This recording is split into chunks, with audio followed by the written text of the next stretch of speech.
Terima kasih pimpinan. Yang kami hormati kawan-kawan Komisi 2, Bapak Menteri beserta jajarannya.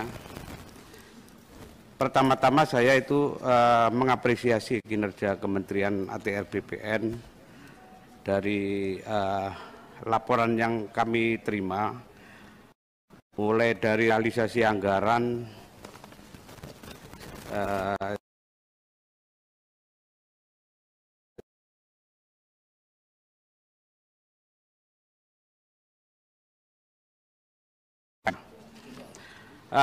di luar itu Pak Menteri dan jajarannya, kita sedang menyelesaikan, sampai sekarang belum selesai juga, kaitannya dengan beberapa panja, ada tata ruang, ada pemberantasan mafia tanah, serta pengukuran ulang HGU, HGB, dan HPL. Ini yang sebenarnya problem dari tahun ke tahun sama saja. Dan apresiasi terhadap penyelesaiannya itu juga tinggi juga. Hanya persoalannya yang masuk dengan yang selesai itu kan banyak yang masuk. Kenapa banyak yang masuk? Karena memang selain masyarakat semakin sadar akan haknya atas tanah, dan juga karena banyak sekali dorongan dari pemerintah, khususnya untuk pemerintah daerah itu segera menyelesaikan mendaftarkan aset-asetnya. Ini yang menjadi munculnya banyak sekali sengketa tanah. Nah, terlepas dari kaitannya dengan kealpaan atau keteledoran pemerintah mendaftarkan asetnya pada masa itu, fakta menunjukkan bahwa itu terjadi masalah dengan masyarakat. Nah, itu kan. Nah, persoalan-persoalan demikian ini yang menjadi masalah, ini kan yang menjadi di mata masyarakat ini pasti adalah masalah Menteri Pertanahan. Dan juga kalau di komisi di DPR itu pasti Komisi 2 yang tidak bisa bekerja menyelesaikan, kan gitu. Nah, untuk kaitannya dengan kami minta dengan pemerintah baik pusat daerah, ini juga tadi Pak Menteri sudah mengemukakan bahwa banyak, hanya 30 berapa persen itu domainnya dari ATR BPN. Ya, di luar itu bukan di luar ATR BPN, namun demikian ini tetap harus diselesaikan bagaimana Kementerian ATR BPN, Pak Menteri dan jajarannya itu membuat rumusan roadmap penyelesaian masalah ini, karena di luar kementerian ini jangan sampai sengketa tanah ini menjadi menjadi terkatung-katung, dan ini semakin lama semakin banyak, dan nilai tanah semakin tinggi, dan banyak sekali akhirnya nanti menimbulkan yang namanya konflik sosial, konflik horizontal. Saya tidak sebutkan, banyak daerah, di dapil saya juga banyak, di Lampung. Nah, yang berikutnya kaitannya dengan yang kaitannya panja HGU, pengukuran HGU, HGB, HPL, dan ini kaitannya dengan dibagi dua. Yang pertama dengan BUMN dan dengan swasta. Kalau BUMN kan kaitannya sama HGU-nya. Ini kaitannya dengan banyak sekali persoalan-persoalan masa lalu karena ketidakprofesionalan dalam mengeluarkan HGU. Itu saya lihat izinnya itu kadang-kadang melebihi apa yang kemampuan dia, atau dia juga menelantarkan. Nah, ini ada unsur akhirnya diduduki oleh masyarakat. Akhirnya ada konflik yang sampai sekarang banyak sekali di daerah Sumatera itu tidak selesai. Nah, maksud saya ini seperti apa langkah-langkah Kementerian ATR BPN untuk menyelesaikan ini? Bukankah ini punya pemerintah juga, dari pemerintah ke pemerintah? Nah, saya juga ingin tahu bagaimana pendekatan profesional dari Kementerian ATR BPN khususnya dalam mengeluarkan HGU supaya seefektif dan efisien, tidak terjadi kejadian-kejadian akhirnya yang dimintakan itu melebihi kemampuannya dia. Atau juga selain itu juga itu bagaimana ATR BPN untuk memantau, mengawasi dari HGU yang sudah dikeluarkan. Karena selama ini juga kelihatannya kami belum pernah mendapat laporan dari Kementerian ATR kaitannya masalah pengawasan HGU. Itu. Yang berikutnya kaitannya dengan HGU yang dikeluarkan untuk swasta, untuk perkebunan terutama. Perkebunan ada beberapa yang laporan dari Panja yang ada, ini ada yang merambah hutan, ada yang mencaplok tanah rakyat. Nah ini seberapa jauh Kementerian ATR BPN ini mengawasi semacam ini? Karena kalau dia merambah hutan berarti memang waktu itu izinnya seperti apa dikeluarkan sehingga dia sebenarnya membutuhkan lahan perkebunan yang lebih besar. Nah ini hal-hal ini masih Panja pengukuran ulang HGU ini belum sampai final, masih setengah perjalanan pun belum. Ini masih nanti akan terbuka lagi. Nah, yang berikutnya Pak Menteri kaitannya dengan yang di Pak Presiden kaitannya dengan keterlanjuran. Bagaimana Kementerian ATR BPN, Menteri dan jajarannya itu menindaklanjuti dari situasi permasalahan tanah yang sudah ada keterlanjuran ini untuk keadilan bagi masyarakat. Yang berikutnya kaitannya dengan tata ruang. Nah ini tata ruang. Tata ruang ini banyak sekali tata ruang yang sekarang memang sudah agak teratur, yang pasti harus mendapat persetujuan dari Kementerian ATR BPN, khususnya Dirjen Tata Ruang. Ini di daerah-daerah nih banyak sekali beberapa daerah itu muncul persoalan-persoalan tata ruang yang disusun tidak melihat kondisi faktual yang ada, sosiologis yang ada, sehingga menimbulkan konflik antara masyarakat, antara orang yang berusaha di daerah tersebut sudah lama karena ketidaksukaan kaitannya dengan tentunya dengan kepentingan politik, karena tidak seaspirasi dengan politik lokal sehingga ini berubah.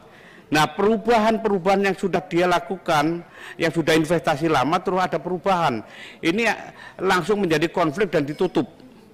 Bisa nanti saya tunjukkan yang itu akhirnya tidak ada jalan tengahnya, pokoknya ditutup. Nah ini seberapa jauh tanggung jawab Kementerian ATR BPN menyikapi semacam ini? Apakah tanggung jawab Menteri Dalam Negeri? Tentunya ATR BPN yang sudah mengeluarkan perizinan juga. Ini beberapa hal yang perlu kami sampaikan. Yang berikutnya kaitannya dengan bank tanah. Ini sudah ada kemajuan. Kami menitip juga kaitannya ini supaya jangan berpandangan pada untuk reforma agraria minimal 30%. Jadi mohon pejabat dari Kementerian ATR BPN itu berpihaklah kepada masyarakat. Bank tanah ini diupayakan untuk kepentingan rakyat. Artinya jangan patokannya 30%, yang lainnya untuk diizinkan untuk usaha dan sebagainya.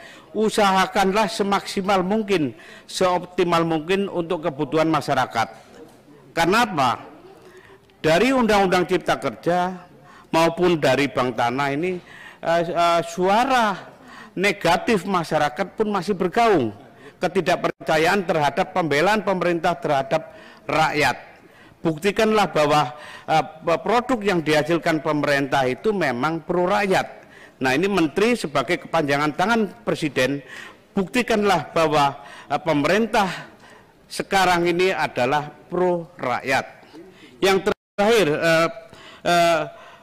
pimpinan, kaitannya dengan sengketa tanah tadi. Jadi memang tadi Pak pimpinan juga Pak Junimas sudah mengatakan memang banyak persoalan-persoalan di pengadilan. Kalau dulu periode yang lalu ada revisi undang-undang pertanahan itu ada pengadilan tanah tapi belum selesai. Ini sebenarnya bagus sekali karena banyak sekali persoalan-persoalan tanah ini yang mengganggu di pengadilan. Pengadilan yang tidak tahu, hakim yang tidak tahu masalah tanah, memutuskan tanah akhirnya tidak adil, hitam putih.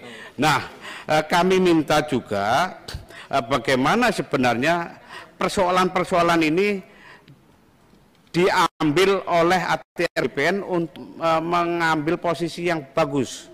Artinya apa?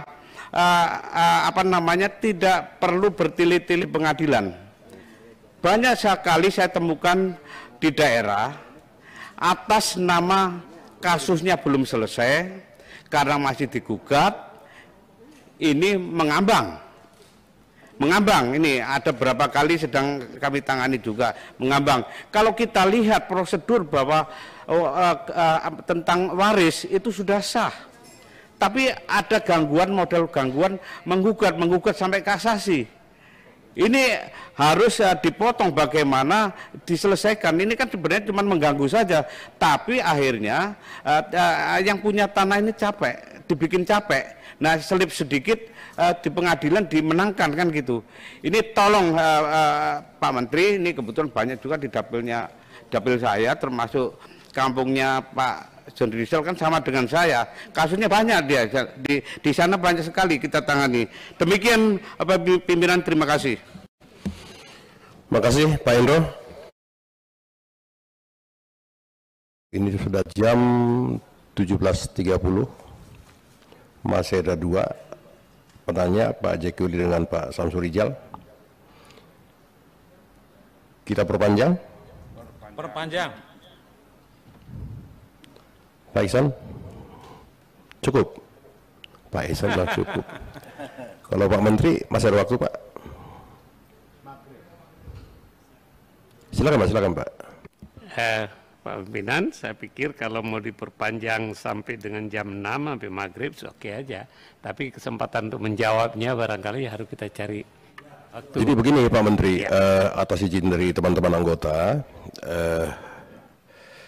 karena ini masalah waktu, nanti bisa kita lakukan pertemuan lagi, atau bisa dijawab tertulis. Jawab tertulis bisa. Nah, biar nanti setelah setelah ini kita selesaikan, kita masuk kesimpulan dan jawaban tertulis, Pak. Kan Pak Menteri juga sibuk, ya? Pimpinan. Usul pimpinan. Itu Pak Indro Pera mau bicara. Ya, sebentar. Pak Gos belum merah Pak, jadi belum bisa bicara. Ya. Silakan. Enggak, saran saya supaya ada kemajuan setiap rapat itu sebaiknya jangan tertulis. Jadi bisa dialog, interaksi, biar tuntas persoalannya gitu. Tertulis boleh, tapi tetap ditambah lagi dengan klarifikasi itu. Terima kasih. Oke. Pimpinan, silakan. Terima kasih pimpinan. Assalamualaikum warahmatullahi wabarakatuh. Salam beserta seluruh. Baik Bapak sekalian dan bapak-bapak yang ikut dari virtual, ada juga dari Kementerian ATR BPN.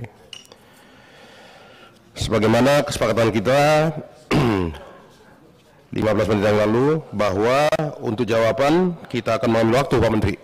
Mengambil waktu. Tadi saya tanya sekretariat, slot waktu yang ada pada tanggal 14 Februari tahun 2020 hari Senin.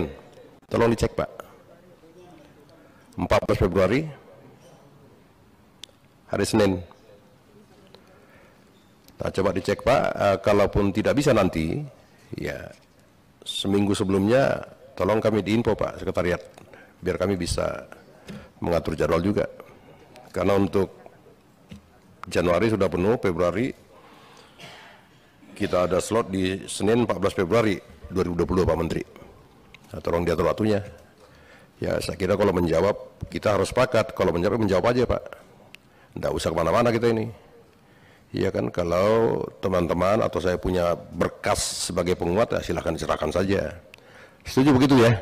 Jadi nanti tanggal 14 itu tidak ada tanya jawab. Sama saja itu Pak. Iya kan? Atau sebenarnya kalau mau ya kalau Pak Menteri nggak bisa ada wamen Pak. Wamen juga bisa lah. Kan begitu Pak Chandra. Wamen juga bisa. Kalau Pak Menteri mungkin sibuk, ya wamen juga bisa lah. Tidak harus Menteri juga. Kan toh acara kan menjawab saja, kan begitu Pak. Tidak memutuskan juga. Dikit Pak, bentar. Begitu, sebentar Pak. Nah, ini saran dari kami Pak Menteri. Silakan Pak Menteri. Makasih Pak Pimpinan. Tentang tanggal 14 saya akan usahakan dengan utmost istilahnya, dengan segala kecuali karena selalu ada langit di atas langit, kecuali ada rapat kabinet atau presiden. Ini Pak Gaus. Itu kalaupun ada, saya akan usahakan jika mungkin sini. Saya senang sekali kali ini rapat Bapak mendapatkan partner yang luar biasa menguasai masalah. Pak Rianta itu saya pikir lebih daripada Kanwil BPN menguasai masalah. Detail sekali, mana beliau? Detail sekali. Kemudian Pak Pimpinan sendiri dan Bapak sekalian yang lain, sehingga kita menjadi sparring partner dalam rangka memperbaiki masalah pertanahan. Memang ada beberapa masalah struktural harus kita bahas, ya, terutama hubungan antara kementerian ini dengan KLHK. Karena secara konseptual itu sebenarnya tanah itu harus single land administration. Ya. Nah, oleh sebab itu Bapak, dulu dalam konsep bank tanah yang nyaris kita sahkan, itu konsep single land administration itu sudah dimasukkan. RUU pertanahan. Oleh sebab itu Bapak, kami akan majukan kembali RUU pertanahan tersebut, ya. Jika mungkin Bapak Pimpinan ini kita bikin omnibus law, ya, sehingga beberapa hal yang tadi masalah single land administration, masalah konflik itu tadi, sekarang yang Pak Sodi kemukakan persis, Pak Pimpinan tahu benar, di Indonesia ini ada dua rejim hukum, rejim untuk rakyat, rejim untuk negara, itu beda. Kalau rejim untuk rakyat, Bapak kalah pengadilan bisa diskusi, tapi kalau negara, BUMN kalah di pengadilan, kita nggak bisa diskusi. Karena ada undang-undang keuangan negara yang melindungi aset negara dan aset BUMN, sehingga tidak ada equality before the law. Ini juga salah satu. Kenapa undang-undang itu ada dulu? Karena Kementerian Keuangan ingin membela aset negara, karena banyak terjadi abuse di masa lalu, ya, aset-aset Pemda, aset-aset apa itu banyak sekali yang hilang. Sehingga dibikinlah undang-undang kalau aset negara tidak bisa dieksekusi. Akhirnya keputusan Mahkamah Agung pun akhirnya kertas saja, ya, di atas kerja. Itu yang Pak Pimpinan kemukakan. Kemudian masalah lagi, negara kita ini terlalu diatur oleh silo-silo. Saya bekerja dalam bidang ini, kementerian lain bekerja di bidang ini dan bidang ini. Nah, kemudian ada rule yang tidak tertulis dengan undang-undang sekarang. Sesama bis kota tidak boleh saling mendahului. Nah, untuk membuat bis kota ini boleh saling mendahului dan sinkron, maka perlu kita bikin undang-undang yang lebih sinkron. Maka konsep Pak Samsul Rizal, konsep Omnibus Law itu adalah sebuah keniscayaan dan bagus sekali. Sehingga persoalan-persoalan struktural yang nggak bisa kita selesaikan, bisa kita selesaikan. Oleh sebab itu kami, Pak Pimpinan, terus akan memperbaiki RUU yang kemarin, tapi sebagian sudah dimasukkan di Undang-Undang Cipta Kerja. Nanti hal-hal yang tidak masuk kita akan masukkan, termasuk PPNS tadi. Itu betul sekali Pak. Ini Pak Hari sebagai perwira tinggi polisi yang diperbantukan dan ketua tim di sana, beliau menyadari bahwa BPN ini kita tidak bisa melakukan investigasi, sangat tergantung kepada kepolisian, ya kan? Oleh sebab itu kalau ada BPNS nanti beberapa hal bisa kita lakukan. Jadi Bapak, kita ingin perbaiki. Masalah pertanahan ini memang masalah yang sangat rumit. Saya suka mengatakan masalah pertanahan itu ya lihat seperti tanahnya gitu ya.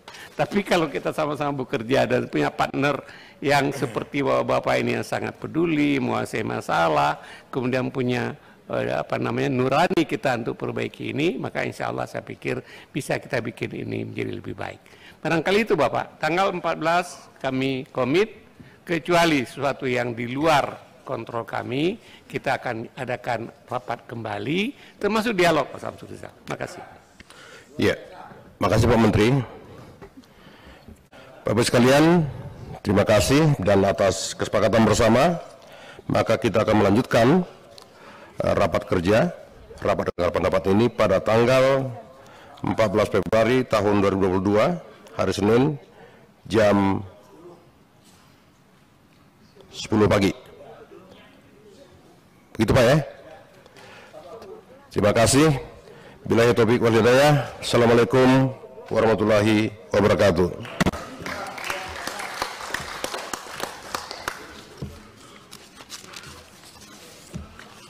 Ini bintang lah. Bintang kecil. Yuk. Kemana? Sini dulu ngobrol. Ada masih ada. Pak, besok mengajak siapa aja ya Pak? Udah, sebentar. Toilet mana?